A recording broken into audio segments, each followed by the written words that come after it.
Welcome back to the Marine Corps League's National Convention in Oklahoma City as we celebrate our 100th year anniversary. I'm James Roy. And I'm Ray Morrell. We're the Marine Corps League National Public Relations Committee. We're here to give you the daily activity or the wrap-up of today's activities.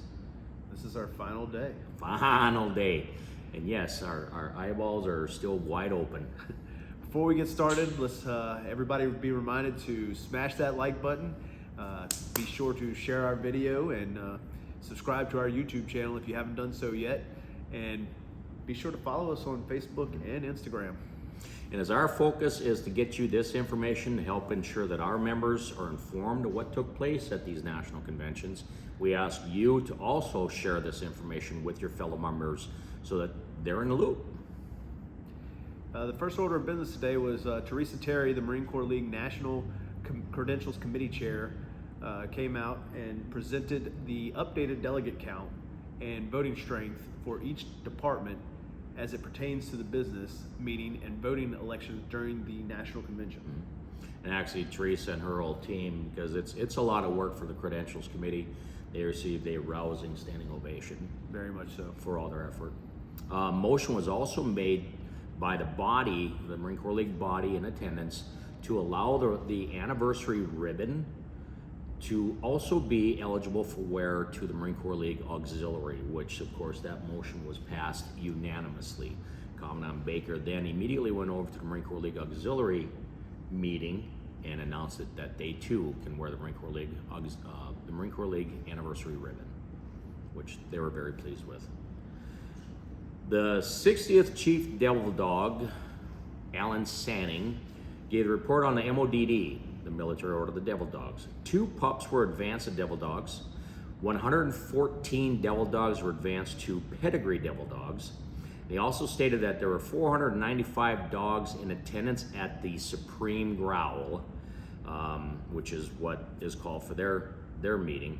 Chief Sanning said the Dogs Day in the Park was a huge success. It was an afternoon of just a bunch of fun activities, pies in the face. A little over 6,000 big bones were raised for the Dogs Day in the Park. There was also on Sunday night, there was a no talent contest, which we were all part of it. It was really a lot of fun. Very entertaining. That in itself brought in over $2,400. I'm sorry. Yeah, there was a fine. Over 2,400 big bones were raised for that event. And then the Oklahoma PAC also did a motorcycle run before the convention began as well. That brought in 2,000 big bones. Another 2,000 big bones. Now, all the monies that were raised between Dogs Day at the park, the No Talent contest, and at the motorcycle run, all those monies, all those bones are brought forward for next year's contribution, which will be presented in Palm Springs. So the last activity that was done for the last big activity that was done for the dogs, Military Order of the Devil Dogs, was a check presentation to the local children's hospital of 74,000 big bones. All the monies raised by the Military Order of the Devil Dog and all the activities that they do throughout the year. Next up was David Porter, Marksmanship Committee Chair, reported that 106 awards were given out to 9 departments who participated in this past year's competitions. The Marine Corps League's marksmanship program is comprised of a service postal pistol match and a postal rifle match. Competition can be done locally with an individual shooting along with team shooting scoring. All postal matches must be done in accordance with the program guidance. Contact the incoming Marine Corps League Marksmanship Chairperson for more information. The deadline for registering for the National Marksmanship Program is 1 February of 2024. Right. And there's a lot of detachments that do the postal shooting. Honestly, it's a great way to get recruiting involved too. Toys for Tots National Chairperson Russ Miller also gave his report, stating that there was 253 local campaigns that contributed or that serviced 897 locations. And then he also emphasized that if you are part of a local organization that does not report to the Toys for Tots local coordinating official, to ensure that you are reporting your numbers to the Marine Corps League Toys for Tots chairperson.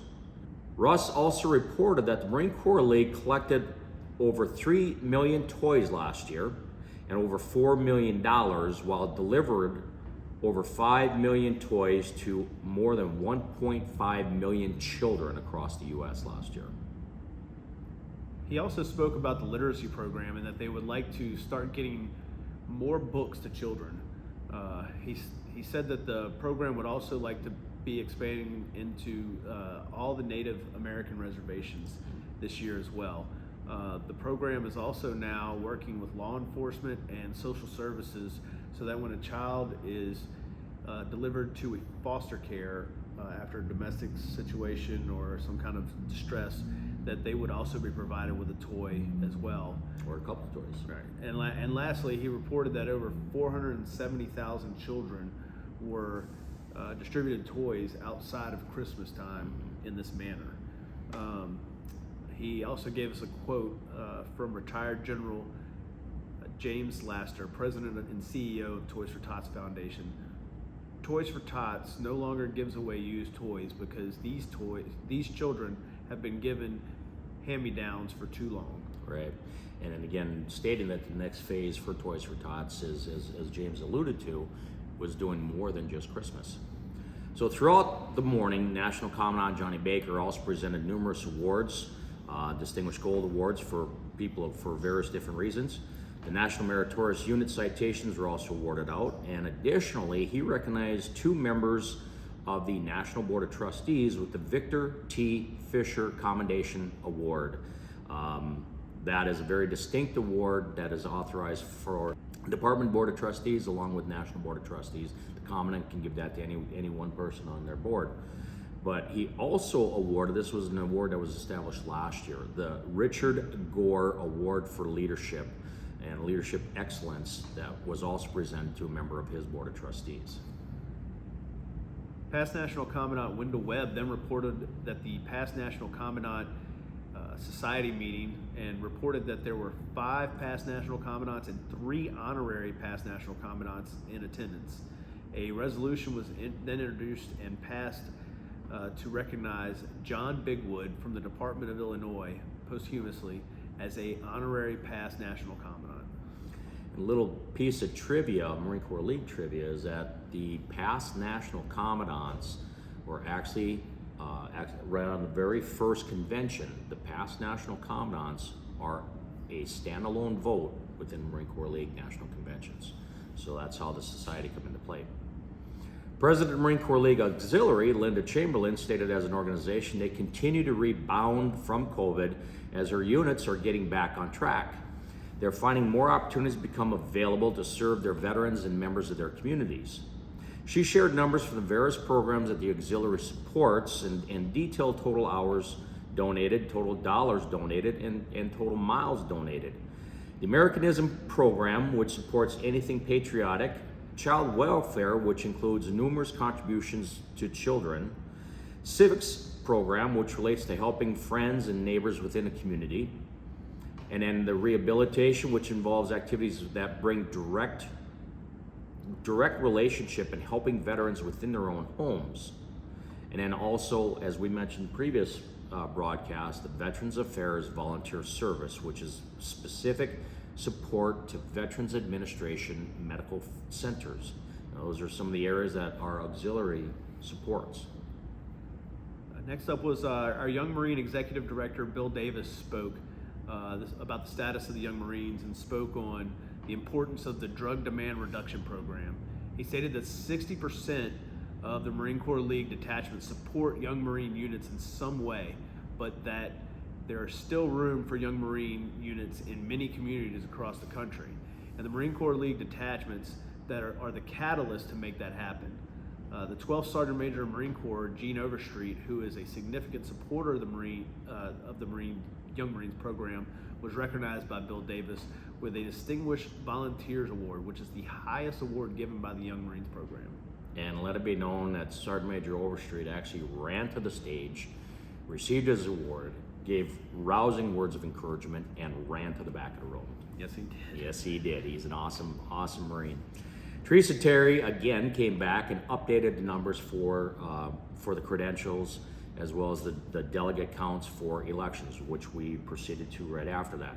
So the counts as it come into play, there were 43 departments that were in the room with a delegate count of 1,014 members that were present for this convention. And then that also equates to 13,780 delegate votes. And in the contested election, a simple majority was needed, so it was 6,891 votes be needed for a simple majority. So the last order of business in any convention is the election of officers. But before we get to that, we would like to thank our past National Commandant, Johnny Baker, for the wonderful job and dedicated service he has shown the Marine Corps League over the past 2 years as National Commandant. And for us as the Public Relations Committee, Commandant Baker's been a strong supporter of the Public Relations Committee. So with that, again, as we could speak on behalf of the entire Public Relations Committee, sir, Thank salute. you. Yes. So back to the elections. Marine Corps League's 65th National Commandant is Warren Griffin of Massachusetts. T.J. Morgan of Washington was elected to the position of Senior Vice Commandant, while Russ Miller of Colorado was elected to the position of Junior Vice Commandant. The only contested position of the day was the Judge Advocate position. We had four superbly qualified candidates that squared off: David Porter, Bruce Rackfeld, Scott Westerfeld, and Bob Ziltz. The majority vote went to David Porter, so he comes in as our new National Judge Advocate. This was followed by the installation of officers and will be followed by our banquet tonight, which is the culmination of the entire conference, or the entire convention. And what a way to end what a wonderful week in Oklahoma City. Indeed. Tonight's banquet, the keynote speaker is actually going to be Lieutenant General David Bellin, who's the commander of the Marine Forces Reserve, as well as the commander of South America troops, the troops in South America. Also, what will take place is a formal changing of the command for National Commandant, where Commandant Baker turns the gavel over to the Commandant-elect, Warren Griffin, and the Marine of the Year, the Associate of the Year, and Kennel Dog of the Year will also be announced. It's been a tremendous week of information, camaraderie, cheers, laughs, and much, much more. We look forward to seeing you at the Marine Corps League's National Midwinter Conference in Pentagon City, Washington, D.C., and again at the National Convention in Palm Springs, California. So that does it for the 100th anniversary of the National Convention of Marine Corps League here in Oklahoma City. This completes our daily wrap-ups, our videos from the Marine Corps League National Public Relations Committee. And remember, if you haven't done so yet, smash that like button, share this video, and be sure to subscribe to our channel.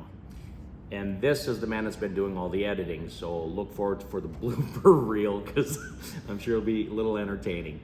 So from Marine Corps League National Public Relations Committee, we sign off. Salute. See you next year.